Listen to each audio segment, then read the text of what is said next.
Hello, everyone, and thank you so much for joining me for Daily Spark TV. You know who I am. I'm Dr. Angela Butchester, and you know what I like to do on the show. I want to enlighten, inspire, and empower you to become your best self. Now, I am fired up today about my guest. His name is Erik Schanssema, and we are talking about his book, Signal 8. So you know what I'm going to tell you to do. Go on, get comfy, get cozy, get your coffee or get your tea because we're about to get started.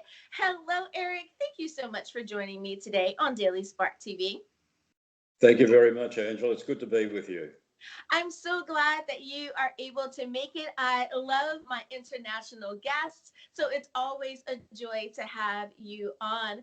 Now, before we start talking about your book, there may be those one or two people out there that are unfamiliar with you or with your work. Can you tell us a little bit about who are you? What makes you you? I'm a retired paramedic. I spent 36 years in the ambulance service. A good deal of that was with the mobile intensive care ambulance, dealing with the, if you like, worst human cases, whether they be medical emergencies or traumatic cases, whatever it might be. So I've been retired now for a few years. Mhm. Yeah, I think people forget that all of our first responders, be it that they're in law enforcement or on the medical side, there's a lot that you guys see, and you're the first ones to see it. So, absolutely, I think this is going to change some people's perspective and give them a little bit more respect for the people who definitely rush in to help save the lives of those who need it. Now, the title of your book, Signal 8, I love that. Have you always wanted to be an author, or did you find that this was just the next thing on your life journey? I have wanted to write for a very long time, but what led me to this book was the sudden passing of my wife in 2014. And I found at that time that I needed to have a project to keep me going on a daily basis. So I thought, well, what better thing to do but to write my story and also to honour her in the story as well. So my book isn't just about my life in the ambulance service, it's about her as well, and also about my early career, how I got into the ambulance service and why I started in the ambulance service. And more lately, now that I've written the book, I was lucky enough to meet a beautiful lady who lost her partner. And we, since then, have got married, and I've now updated the book to include a chapter on her and us, how we met, and what we're looking forward to in the future. Absolutely. That's a beautiful thing. I love that people are able to connect with someone new, though respecting their deceased loved one, their life is able to continue on. That's a beautiful thing. And not everyone gets that. So you're definitely blessed to be able to move on with your life. Now, the title of the book, Signal 8, that's really interesting to me. I'm quite curious. Why Signal 8? Well, all around the world, ambulance services and police services, fire services, all have different codes for cases when they go out on a case. Going back years ago, for an emergency case, they were called signal 8s for us. They're now over here called code 1s, but I chose the old one because that's pretty much how I started. Everything was a signal 8 in an emergency situation. I can definitely understand that. It's like not trying to necessarily tell my age, but I remember when Pluto was a planet, and now they say Yes. that Pluto isn't a planet, and it's like, Yeah, it still is, right? Yeah, So it is I to me too. right, it is, right? So I definitely understand what you mean by that. Now, I have a lot of people that are in law enforcement in my family, and I understand the toll that it takes on each one of those guys. And I know with my mom, having been a nurse, the toll that takes on your spirit and on your body as well, just being able to take care of people when they're at their most vulnerable state. Many of our first responders, unfortunately, are dealing with PTSD. They're dealing with trauma, even though it may not have happened to them, the accident may not have happened to them, but they're still witness to what has happened. Did you find that that was something that you've had to deal with, or perhaps some of your colleagues have had to deal with it? Yes, and myself and many of my colleagues certainly suffered PTSD. But going back to the early days, there wasn't such a term. Right. And also going back to those early days, paramedics were all males, and being males, we didn't talk about our feelings, of course. So and consequently, a lot of us suffered. We just went home. Um, Tried to deal with it on our own. Some of the guys ended up drinking. A lot of the guys smoked. But we certainly, I have to apologise for my dog in the back. It's back. okay. It's okay. I think he's It's like heard the pets postman. and children. Pets and children have a way of Yeah, always making it into the calls. That's fine. yeah. But in the, well, I was in the job for about 10, 12 years, and I became quite sick and had a nervous breakdown. Ended up in hospital for a period of time. And also, when that happened, I didn't know how sick I was, but I was also afraid at that time to tell anyone in the ambulance service what had happened to me. I was afraid I might lose my job. Now, attitudes since then have changed dramatically, fortunately, for the better. And ambulance service here, Ambulance Victoria, has a fantastic peer support program. But at that time, there was nothing for us, and you dealt with it largely on your own with your medical professionals and your family, of course. Yeah, that really makes me think about not only our first responders, but a lot of our military veterans as well. Um, Absolutely. and I'm sure it's kind of the same around the world, and that is guys don't talk about the things that have happened. My grandfather's generation, it was shell shock. You just understood that grandfather or uncle had shell shock, and you kind of left him alone in certain situations, or he would go off to himself, to settle himself, to kind of get himself um, in a state that was better to deal with everyone in those types of situations. Now I'm so happy that we are talking about it a little bit more. We still haven't quite gotten rid of the stigma of mental health, but we are in a better place than we were before. So I'm so glad Absolutely. that people like Absolutely. you are talking about that and giving us a space to be able to communicate. Now, not that you can speak for everyone in the world, of course, but speaking along that same vein of having a space for someone who may be dealing with that, and they are a first responder and they're not sure if they're suffering from PTSD, but they know they're not the same as they were before. Do you have any suggestions? What are maybe one or two things that they could do to just get them to a better place? Certainly. First thing I would say is to not keep it within yourself. Talk to your colleagues, talk to a trusted colleague, talk to your family, certainly talk to your doctors, but just don't keep it inside and hope that things will get better.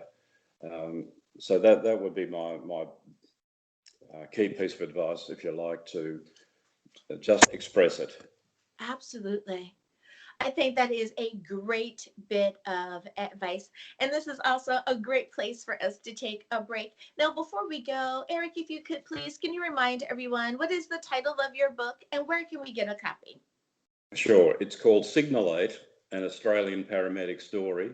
It's available on Amazon. It's also available via my website, and I don't know whether you're able to put up some words, but it's ericshanssema.net. But I'll leave that for you to do. Absolutely. Well, everyone, we need to take a very quick break, but we'll be back right after this. You could be spreading the coronavirus without realizing you have it, so do your part and stay home. It's important to limit in-person interaction with anyone outside of your immediate household, but phone and video chat are safe ways to connect. It's also important to limit social gatherings. If you need essential items like food and medicine, try using a delivery service. If you must leave your house for essential items, or if you want to take a walk for exercise, make sure to wear a cloth face covering. Stay at least 6 feet away from other people. Try not to touch frequently touched surfaces like light signals, street signs, or benches. And wash your hands with soap and water for at least 20 seconds as often as possible. This advice applies to people of any age, including teens and younger adults. It takes all of us to slow the spread of the coronavirus, so stay home unless absolutely necessary. Visit coronavirus.gov for the latest information.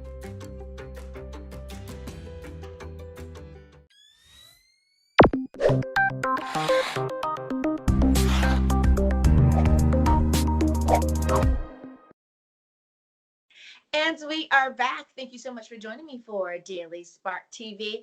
Now, Erik, I love that you are, like I said before we went to break, creating a space here for people to be able to open up, to communicate, and to share those things that are going on in their lives, especially for our first responders. Now, you also talked about something else that can definitely trigger someone to deal with PTSD, and that is the loss of a loved one. How did you deal with the grief, with the passing of your wife? Not very well at all, I have to admit. I took her into hospital for what was to be a relatively minor procedure. The doctor came out about an hour or so later and told me that everything had gone very well. And then that was a cardiologist, and then he returned again about 15 minutes later, and his face was white, and I just knew immediately something had gone horribly wrong. And he said to me, "We can't wake her up." And she was never awake again. She had a massive brain hemorrhage, and she'd lingered for 2 days in intensive care, and then passed away. So I was just sitting there waiting to take her home, and then the tragedy happened. So it was totally unexpected, and I think when something like that happens to anyone, there is no reaction that you can plan, if you like. You just try and absorb it and deal with it. There's a lot to do at that time, but I think for the first 4 years or so, I was quite ill. My friends and family kept pointing it out to me, and I thought, well, it's just a process I have to go through. But I think grief, it just strikes all of us differently. And of course, depending on who the person is. We've been married a very long time, and we're looking forward to a future in retirement together, which didn't happen. Yeah. And you're Yeah, right. sorry, Yeah. The passing of a loved one is nothing that we ever want to be honest. We never want to deal with that. Even if the person is very senior, you would love for people to live forever. They're your loved ones after all. But when it is an accident, you're right. It's out of the blue. There's no way to process it initially. And it's just a really tough blow. I've dealt with one of those types of passings as well, and it does blow your mind when someone's ill.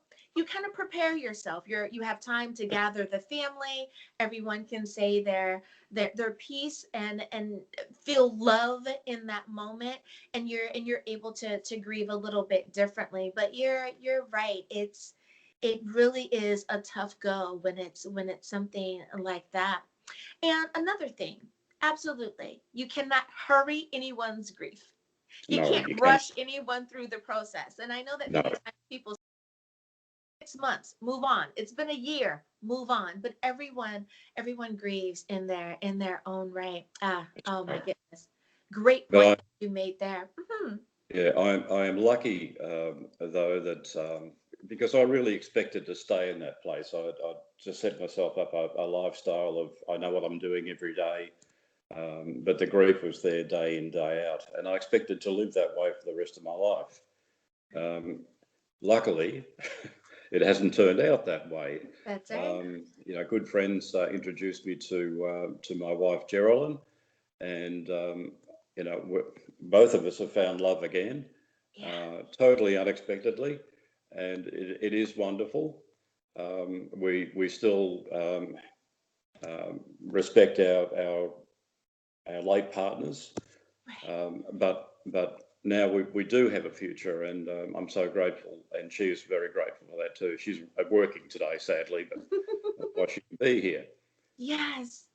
You are so right. I think having an amazing support team, and that team can be family members, close friends, church members, coworkers, whomever, but having that support team and them giving you the space that you need to grieve, but in their own loving way, they kind of help nudge you, ever so gently, but they do kind of help nudge you and keep you moving forward. And I think Yes, that's awesome. And look what happened. Them being a matchmaker turned out, to be in your favor, and that ends up being a beautiful thing. So high five to them for doing that absolutely. and allowing the two of you meet. I love it. Now, speaking of a support team, is there anything that when you were going through your grief and you're coming out of it, so you're not like really in it, but you're now coming out of it, were there any things looking back that you noticed that were really helpful for you that someone who needs to be a support member for someone else may say, I think I can do that? Were there any things that really helped you? Certainly, well, friends and family, but talking about the person who you've lost is very important. That they're not just put aside, and people are afraid to mention their name for fear of hurting you. It's very, very important to talk about them and to share your memories. That again, that would be a key piece of advice for me. I love it. I love it. Now you have moved on with your life and you are now settling into um, a new relationship and a new stage of your life. Do you think that hindsight in any way has helped you move on into your new future? How do you deal with your present with everything that you've also gone through? Very much by talking with my wife Geraldine, because she's been through her own awful experience. Her husband had a maybe 10 or 11 year period of various illnesses before he passed away. But we talk to each other. We visit their sites where their ashes are buried, and the strange thing is, or coincidental thing, however you want to look at it, is they're in the same cemetery, not not probably 5 meters apart. It's Wow. quite extraordinary. So so That we that with them. is. I love it so that you can both go and have your individual time you need it, but then be able to meet up together. And I think just in my own head, I think that when you've been married for that length of time, that person in their hearts of heart would want for you to be happy, would want for you to move on and find someone that you can laugh and share with and make more memories with. So I think that that's really Absolutely. I think that that's really cool. So I love it. I love it. Now, I want to switch gears just a little bit and kind of ask you some questions about being an author. We have a lot of people that are aspiring authors, and there's nothing like talking to, of course, someone who's done it. With that being said, when you were writing your book, did you find that you needed some quiet time, or did you prefer to be around people? I know many people here in the States, they want to go to Starbucks and whip out their laptop and write because they want the kind of ambient noise in the background. Others like to maybe go up in the bedroom and have that peace and quiet. What works best for you? Well, mine's situation is going to sound a little bit pretentious, but what I did, because I'm a Francophile, I love everything about France. So what I decided to do, and I need the quiet as well, was to go to France, and I found a little village which is very close to the D-Day beaches, and I've got quite an interest in World War II. The village I stayed just outside of was the first village liberated on D-Day, so it meant something to me in that sense. But it was a little cottage. It was the middle of winter, and I did that deliberately because I knew I would be forced to stay indoors to write. So Smart. it was certainly cold, but I could sit down every day and concentrate on the book, and I probably wrote 80% of it while I was in France over about a 6-week period, and then finished it off when I came back home. I love that you were able to put yourself in an environment that worked for you. And let's be honest, I think most people wish that they could do that version of wherever their dream place would be, or the place that they need as that fuel or that motivation to keep them writing. But that's a beautiful story. Thank you so much for sharing that. Now, when you finally held a copy of your book in your hands, you've gone through writing, editing, choosing the cover, it's published, it is now in hand. How did you feel in that moment? Uh, Totally surreal. It didn't feel real to me that my name was on a book, and that I'd done it, if you like. Right. Yeah, and I still feel that way to some degree. It was a bit of a surprise. I didn't think that I could do it, especially having lost my wife. But I saw it through, and now it's done. And more especially now that I've updated it, including Gerald and I's story, which is, a story of hope, if you like. Yes. It's not all about the drama of working as a paramedic. There's a lot of hopeful messages within the book as well.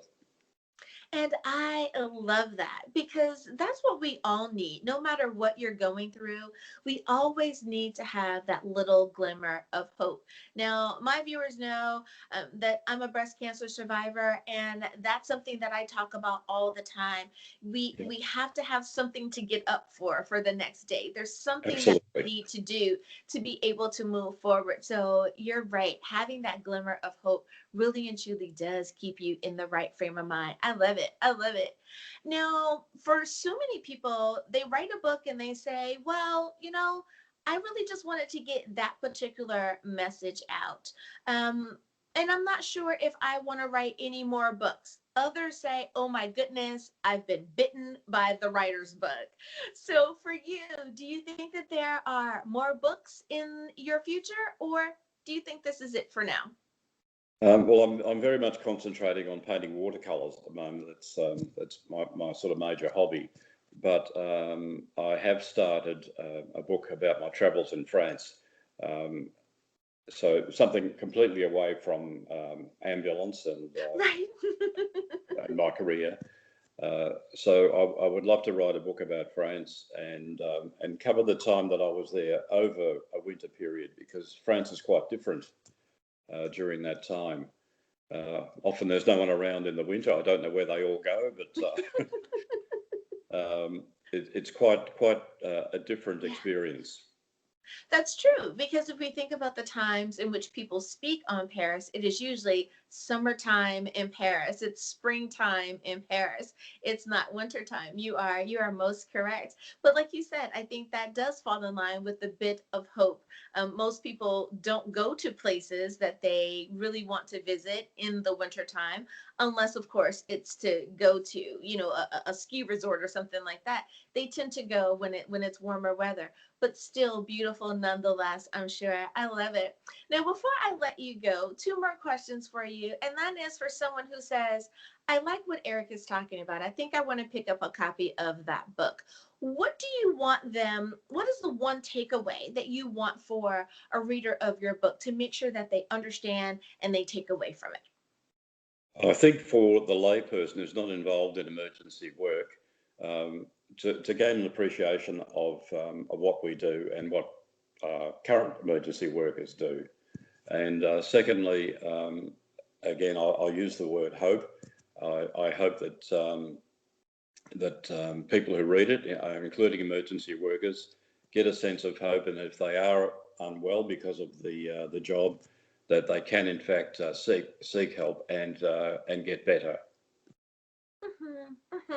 And last question for you, be it that this is a faith talk show. With that being said, how do you believe that your faith has played a part? Not your denomination, not if you go to church every Sunday, not those types of things, but just a very overall, how do you think your faith has played a part in you moving from one phase to your current phase of life? Well, I believe that life doesn't come to an end. I believe there's something for us at the end of it all. We're all here, I believe, to learn, but to eventually move on. So I believe that my late wife and Daryl and late husband are still there watching over us. So I don't see life as finite, if you like. There is more waiting. And what a beautiful thought to know that they are ever present, that they are always with us, and that we never lose their love. We never lose them. We lose them in our physical day to day, but their spirit is always with us. And I think that is such a beautiful thought. I have to agree with you on that one. Well, Erik, thank you so much for spending time with me here on Daily Spark TV. If you would please, before I let you go, remind everyone of the title of your book. Where can they get a copy? And if anyone wants to stay in contact with you, what's the best way to do that? The book is called Signal 8, an Australian paramedic story. It's available on Amazon, and it's also available via my website, which is erikschanssema.net. People can, or readers can contact me directly through that website, and I'll be happy to respond to them, of course. Of course. I love it. Erik, thank you again for being a guest on Daily Spark TV. Thank you very much, Angela. Lovely to meet you. You as well. And viewers, thank you so much for tuning in. I hope that we have enlightened, inspired, and empowered you to be your best self. Until next time, everyone, remember, you are blessed in the Lord. Have a great day, everyone. Bye-bye. Welcome to Daily Spark TV. Are you an author with a faith-based book?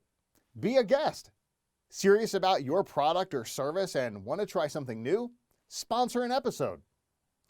I see you're ready to get started. So visit drangela.chester.com. Thanks again for watching Daily Spark TV.